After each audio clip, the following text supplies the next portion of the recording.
Hi, everybody. It's Zane with Sailing Views. I have a special treat. It's a very good friend of mine, David Loring. We call him Spanky from time to time. David is a former North American laser champ, Sunfish World champ, Sunfish Midwinter champ. Uh, I've known him in many boats, many years. He's done it all. He is an excellent sailor from Charleston, South Carolina.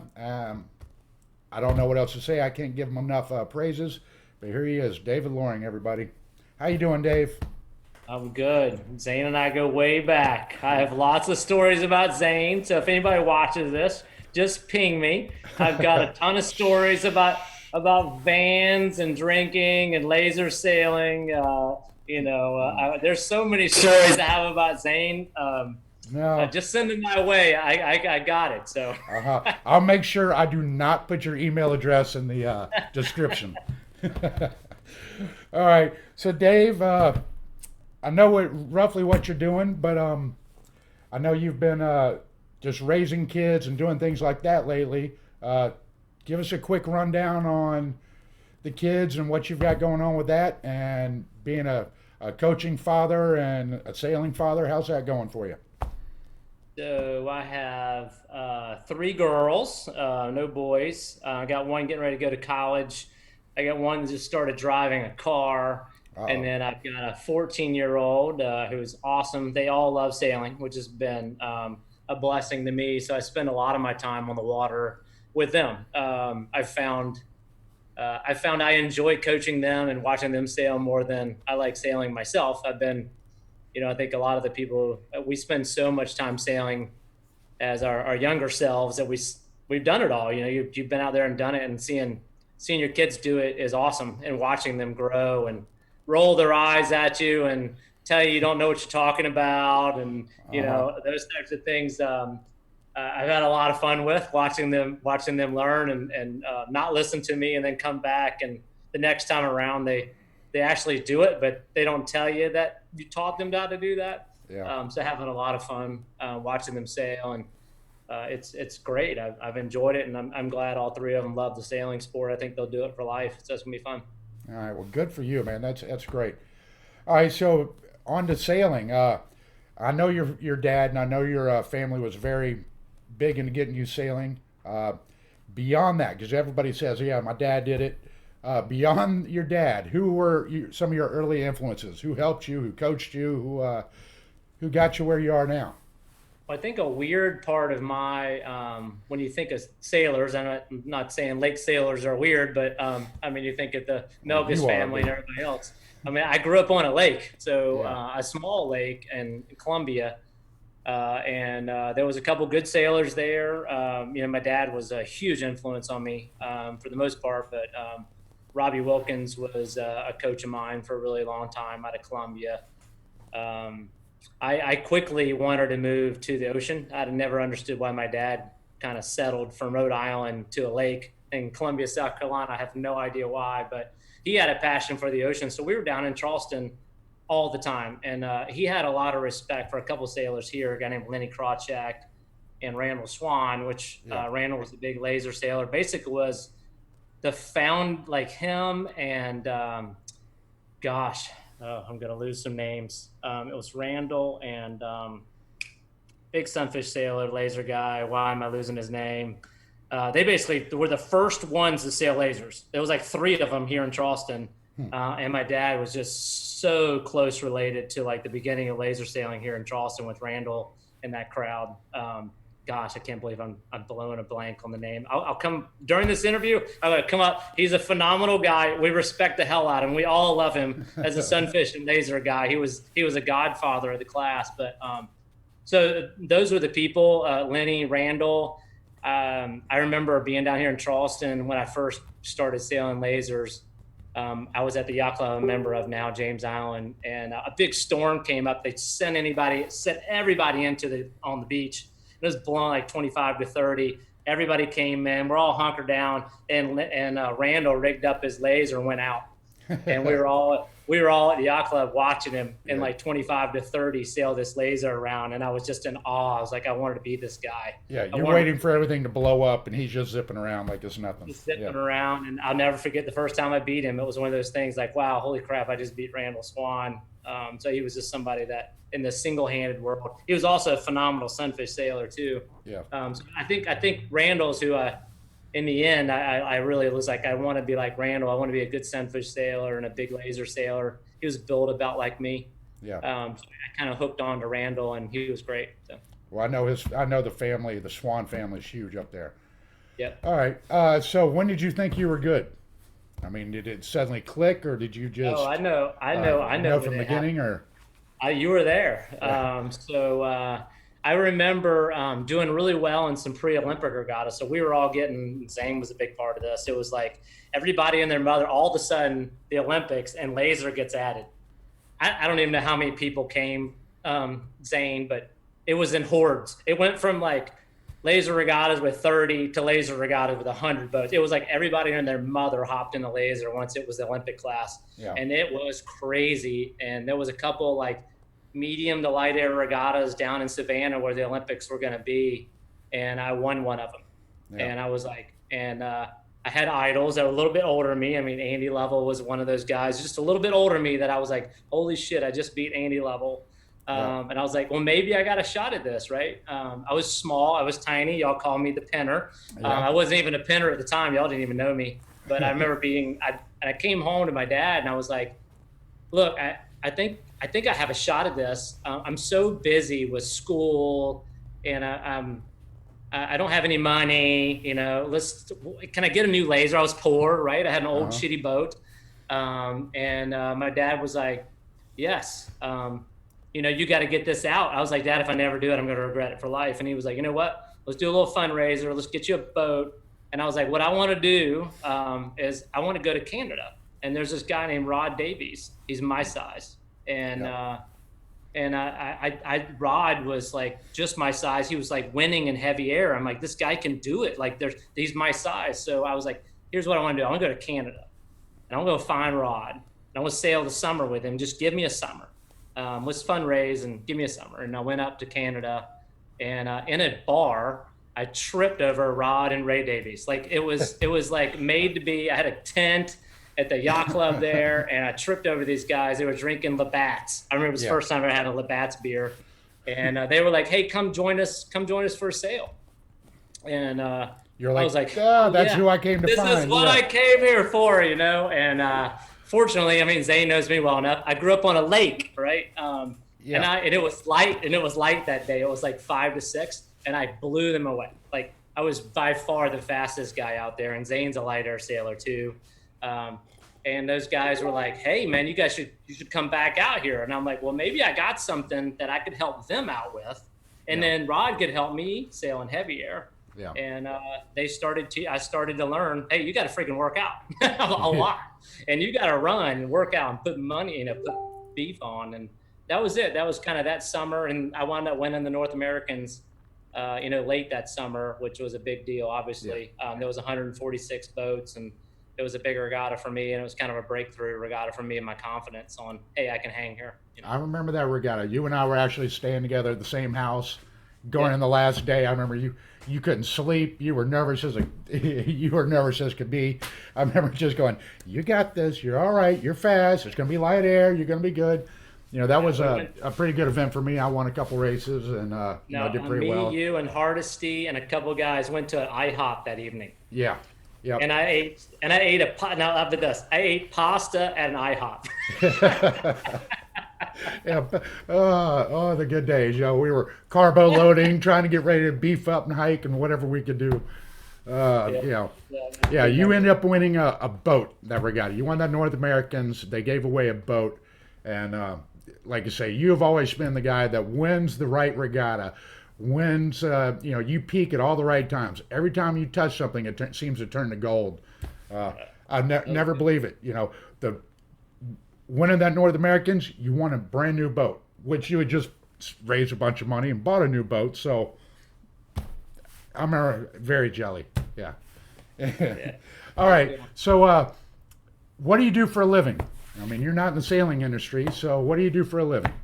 No, I mean, I did pro sailing for a while, but I sell software for a company called Blackbaud. We sell software to nonprofits. So our whole world is social good and helping to make the world a better place. It's a really cool kind of combo of being in software and then helping the world.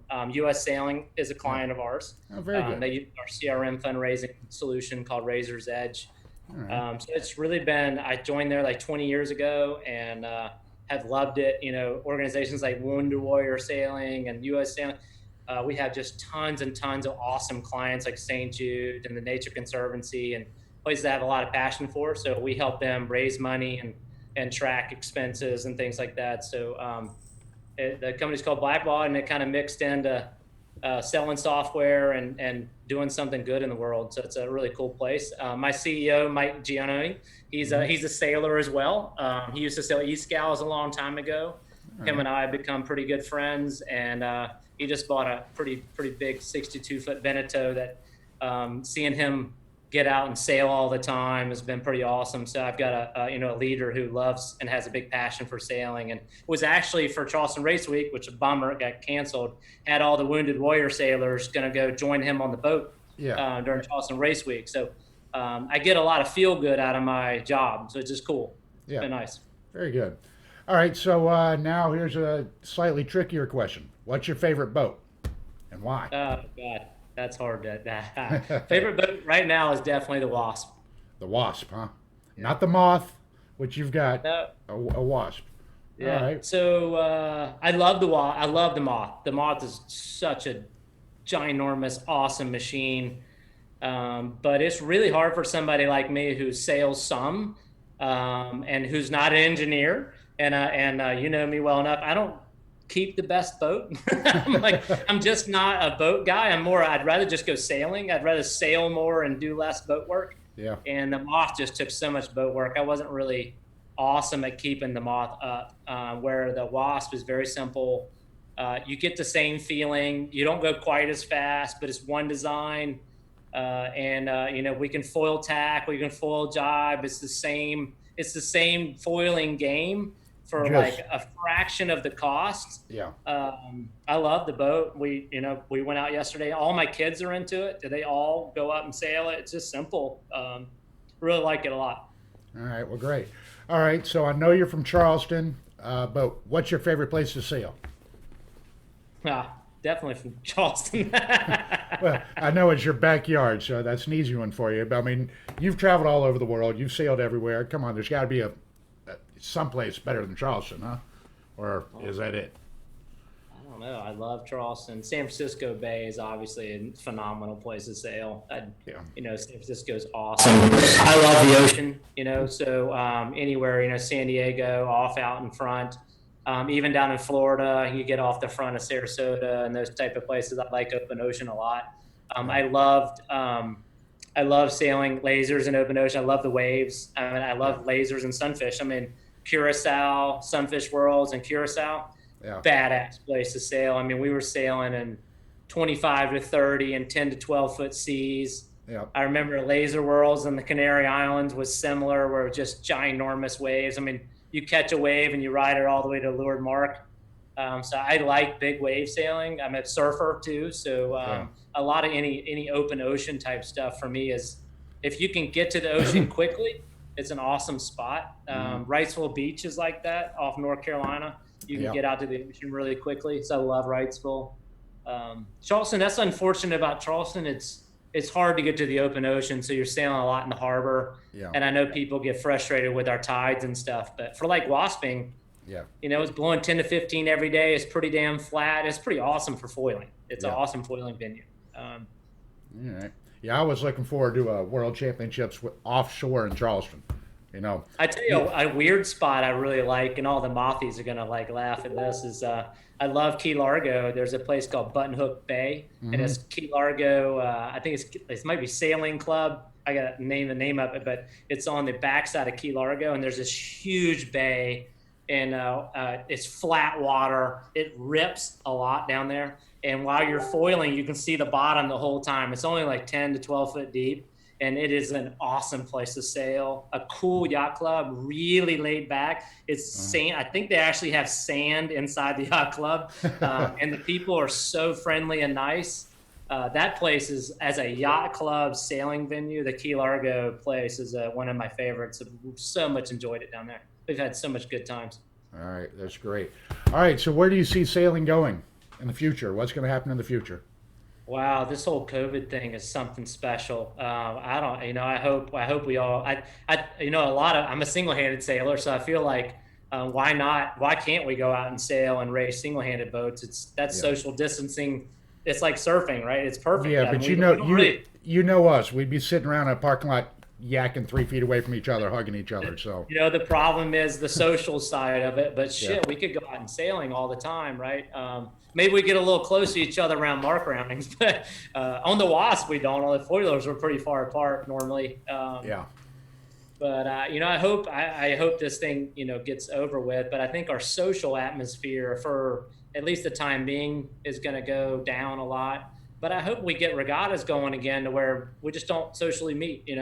We keep the social out of it, and we get on the water and go racing and have a good time. So, which sucks. I know a lot of us love the social part. I mean, that's yeah, part of why I love sailing. Is my kids we're all into tennis, and when you finish a tennis match, you're not like hanging out with those people in the evening. You're not in a party. When you lose a tennis match, you're out, you're gone. There's no social. Sailing, it's like you get another day. You can have a crappy Friday and still win the regatta by Sunday, right. which makes sailing so special above sports like tennis and things like that. When you lose, you're out. Sailing, you get a second chance. So, and the social side is a pretty big part of that. People learn. They come up to you and ask you questions. That's just a big part of it. We all want to help everybody, Yeah, and I think that's a big part of why I love sailing so much. yep. All right. What's your best regatta you've done? I know you've won some worlds and nationals, North Americans. You've won a lot. What's your best trip? Your best regatta? Something that sticks out in your mind? Ooh, best regatta. It doesn't have to be results. Just something good. No, I'd say. Wow, there's a couple pro regattas I did that I felt like we did really well. But for me personally, I think one of the biggest wins was because I was older. Was my last Sunfish Worlds in the Bahamas. I felt like that was one to where I had kids. I wasn't necessarily in the shape I wanted to be. Got there and it was just blowing like holy moly, and it was 20 to 25 for the whole regatta. And it was just a grind fest. And I had a couple moments to where there was some brilliance in there. And I remember things that you remember about a regatta was that it was me, Paul John Patton, and David Mendelblatt, all pretty damn close going into the last race. Either three of us could have won the thing. I had like a 3 or 4 point lead going into the race. And you'll laugh at this. You've seen me do it before. And so around the weather mark and like 7th or 8th, and I'm like, oh my God, and PJ's winning and David's in second. I'm looking at like I might lose the regatta. So what do I start doing? It's pretty wavy. I start pushing a little bit. Nailed for kinetics. Uh-huh. So I'm like, regatta's over, right? Regatta's over. I'm doing 2 circles while they're out in the lead. And I got out of the circle and I'm going, and I caught this wave like halfway down the downwind leg, and I rode it all the way into Lord Mark to where I went from like 15th to like 8th, and I knew that I needed to get 6th, and I was like 10 boat lengths behind 2 people. One of them, gosh, I wish I could. He knows who it is, but I was like, I just got to grind off my toes, and I got to do this, and wound up grinding out the beat. And the last tack to the finish, I crossed him on starboard. When I got into, I think it was a 5th place, where David, I think, had won the race off to the right corner. PJ was 2nd. I needed to be 6th for I think David to actually win it, and I wound up being 4th cross. And it was just like the last beat of a world championship after racing for an entire week. Yeah. The last beat down to the last few boat lengths. I wound up winning a world championship, and that's to tell all sailors, every point counts, every inch counts. You spend a week sailing in that type of conditions. It comes down to the last freaking 50 yards of the race, So that was a big one. Oh, that's amazing. All right, so what's your worst trip? The worst regatta you've had, the worst road trip, sailing trip, you name it.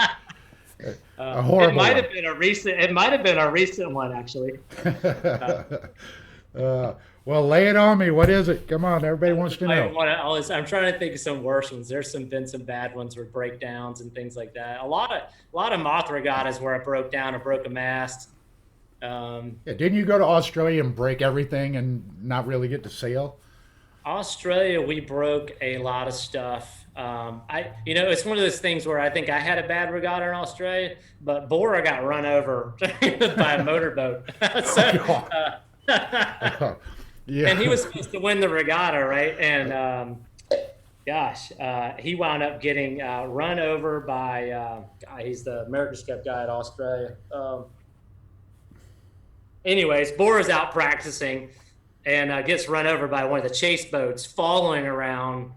I don't know why I'm losing his name, but anyways, but Bora, I felt like one of those Bora had more problems down there than I had, but I did break a lot of stuff down there. That was a tough regatta.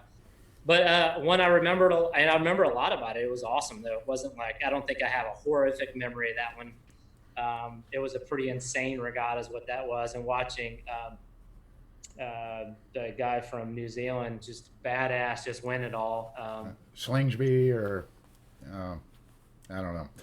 I can't keep track of all you fast boats. All right, well, let me move on to the next question. Or this thing's going to run like Jacoby's was like in almost 2 hours. So, all right. So, what's the most interesting thing you've seen floating in the water? It's just a random question. Something strange. Big block of weed about 50 miles offshore fishing. Okay, that's a good one. Yeah.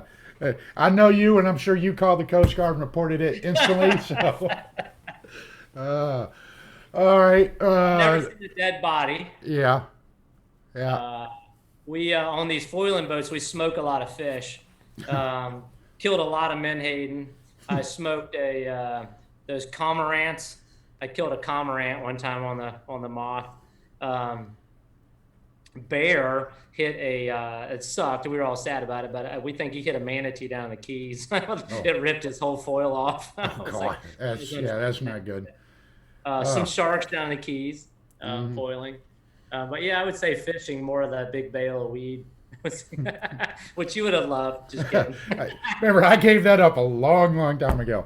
Early 90s, man. Where's Reed, Baldwin, and some of those guys? Yeah, it's not me. I don't know.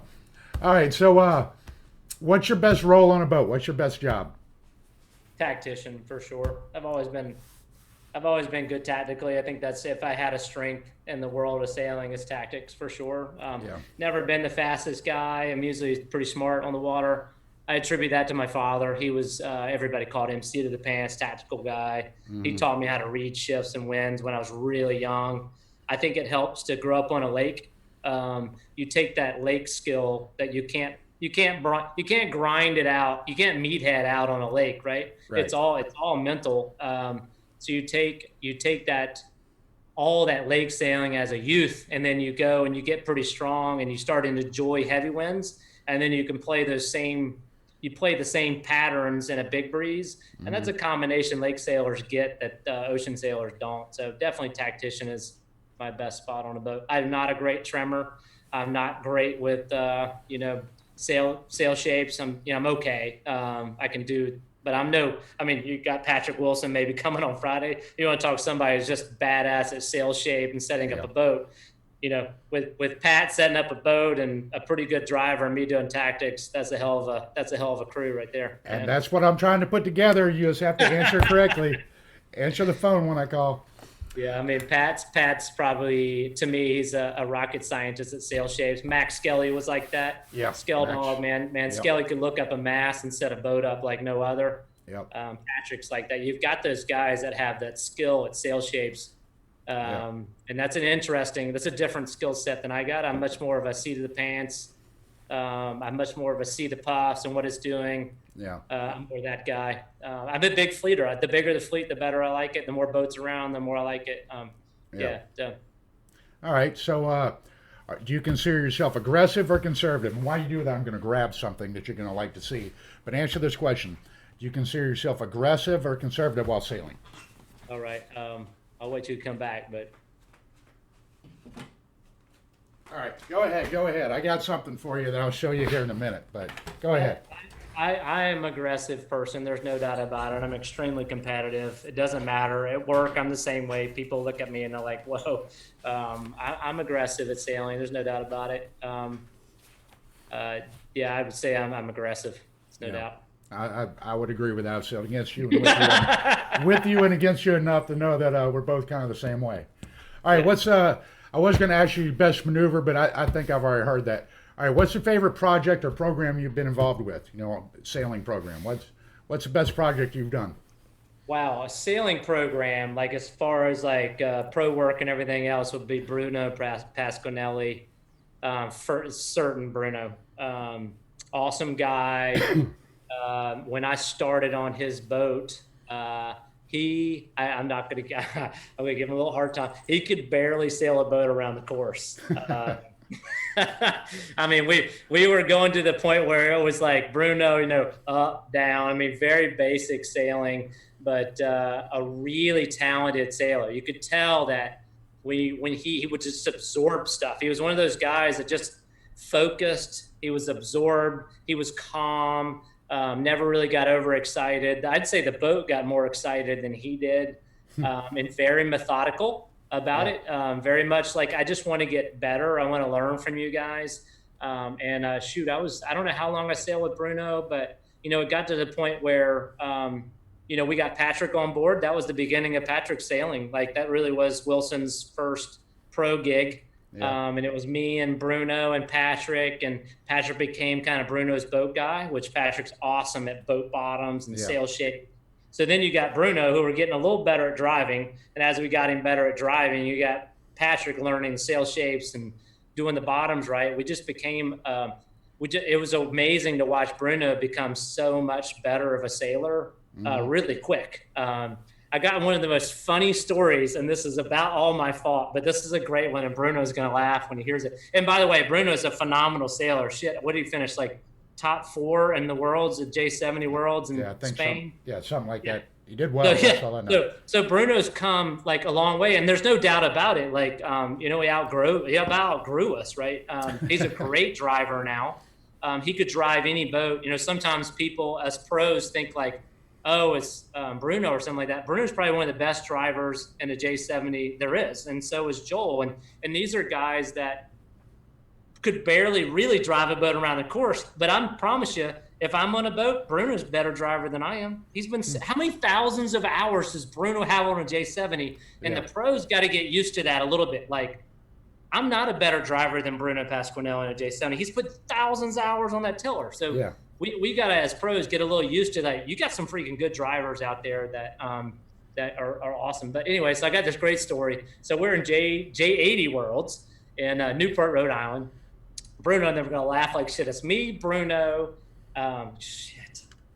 North Sales guy, Chicago, Perry, me, Bruno, Perry. Gosh, I hate forgetting crew. But anyways, I think it might have been Brian Zimmerman might have been on board with us. All right.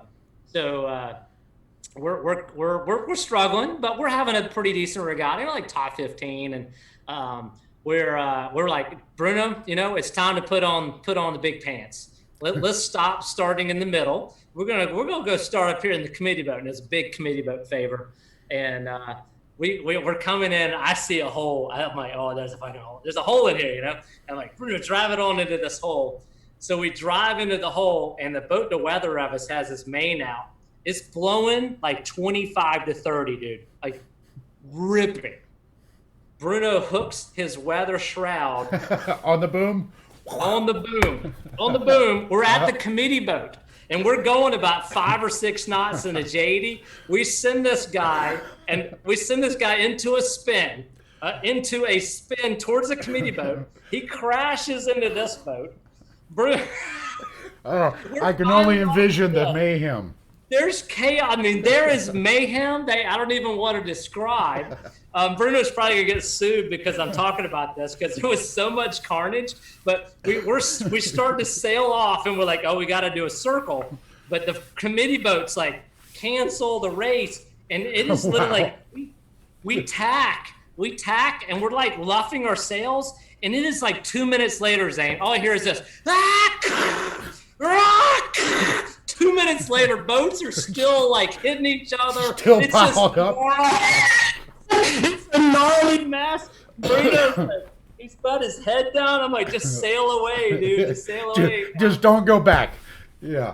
So I got a nickname name. So they started nicknaming me NASCAR Dave. You know, so. No longer the Spanky, now as NASCAR Dave. All right. But All right. Look. But the last two races of that regatta, blowing 25 to 30, Bruno got a 2 and a 3. Oh, nice. All right. Well, Smoke. with that story, you've eaten up all my time for a lot of my questions. So That was a good Bruno. That's a great Bruno story, and he's a phenomenal sailor these days. But program-wise, Bruno, bar none, number one. yeah, I definitely need to get with him. I'll try to get him on here. Yeah. All right. Awesome. I was going to ask you about America's Cup. I already know your opinion. You love it. Future plans in sailing. Do you have anything? Keep it short because we're running against the clock here. So. Wasp World's Auckland. Really? Yeah. Okay. Very good. Yeah, I keep wanting to. I keep thinking I want to try one, but I don't know. All right, Wasp Worlds in Auckland. Okay. Anything else? Anything other big things or? I was wanting to go to Garda, but Wasp World's Auckland would be my thing. I think for me, it's foiling. I love it. For those that don't foil, I didn't sail that much for a little while. And once I got on the Mach, it's fun just to go out and rip around. I don't need to race, just to go out and cut a couple smooth jibes, foil attack. You're doing 2025. I sail a lot more now that I got a Wasp. It's a lot of fun. I gotcha. All right, women sailing. What are your thoughts on it? Is it getting better, getting worse? What can we do to help it? Quick thoughts on women sailing. I think if anybody knows me, I'm huge on women sailing. Big. I'm fighting the yacht clubs here in Charleston, Carolina, and my yacht club doesn't allow women. We're still trying to push that really hard. It's unfortunate here in Charleston. It's kind of one of those things. I'm bummed that we are exclusive as we are. The girls don't have access to our harbor, and it's such an awesome place. People like Alana O'Reilly, who went to the Olympics, can't and grew up at our yacht club, can't be members. So I'm fighting that here, but I'm huge, and I got 3 daughters. That's not really why. It's just access to the waters, and there's some of the most badass sailors in the world are women. It definitely helps you to hold the mantle up when you got 3 daughters coming up. Though. Well, 3 daughters, absolutely, and you see them growing up, and my kids, them to have access to the water and stuff's tough. It's tough. It's a male yacht club driven world, and we need to change. I'm definitely pushing for that. I'm trying to be a catalyst of change, but it's a big deal. Yep. Well, I know you, and I know you'll make it happen. All right.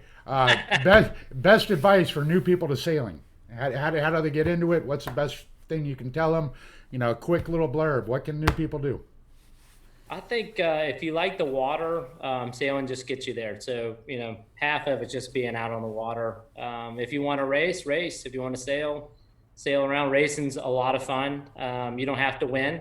It's a learning experience. My dad was like, the way he always taught me is like, if you get beat, just learn from it. So if you're a learning racer and feeling like you're frustrated, what you can't do is don't hesitate to talk to me or Zane or people that have been doing this for a really long time. We're here to help. So if you want to get into racing, you got a really friendly atmosphere. Sailing's not like tennis and those types of things. We really want to help. We want to help you, and don't hesitate to come up to people like myself or Hank, Zane, or anybody else. We actually will answer your questions and help you get your boat rigged right and all those other things. We're here for you. That's sailing's we're a welcoming sport, and it's certainly not an elitist type thing where sometimes we're thought of as elitist sport. We're actually, come on, we'd love to have you out there. Yep. All right. Well, good. With all that said, anything else to add? Anything you want to put out there while I have you online? No, just contact me on my email, david.loring@blackpod.com, and I'll answer any Zane Yoder questions that you guys have. No Zane Yoder questions. Right. You can have me, Peter Hurley, Andy Lovell. We got all sorts of stories about Zane Yoder. Oh, Lordy. Let's keep those quiet. All right. Well, everybody, hi. Thank you for watching. This is David Loring, affectionately known as Spanky. I'd like to think he's one of the leaders up in Charleston South Carolina. Great sailor. Oh, the one thing I wanted to show you was, you see this? You know what Did you this beat me is? there? I think you beat me in that regatta. I remember that one still hurts. Uh-huh. I went up to your lake, your home yacht club, and beat you in your state championship in lasers. I In your remember that. backyard, staying at your house. That I Not know cool. that I hurts. remember that. I know that hurts and stings, and I still love bringing it up to you. It still stings. Uh-huh. Yep, light air in your lake, and I crushed you. It was I great. want to go back in time and get another shot at that one. All right. Okay, well, everybody, hey, thanks for tuning in. This is Zane with Sailing Views. I want to thank you. Subscribe, hit the like button, share it to all your friends. Let's get this around. I got new video coming out every day, so keep watching. Stay tuned. Thank you, David. Talk to you later, guys. Bye-bye. Yes. Be safe.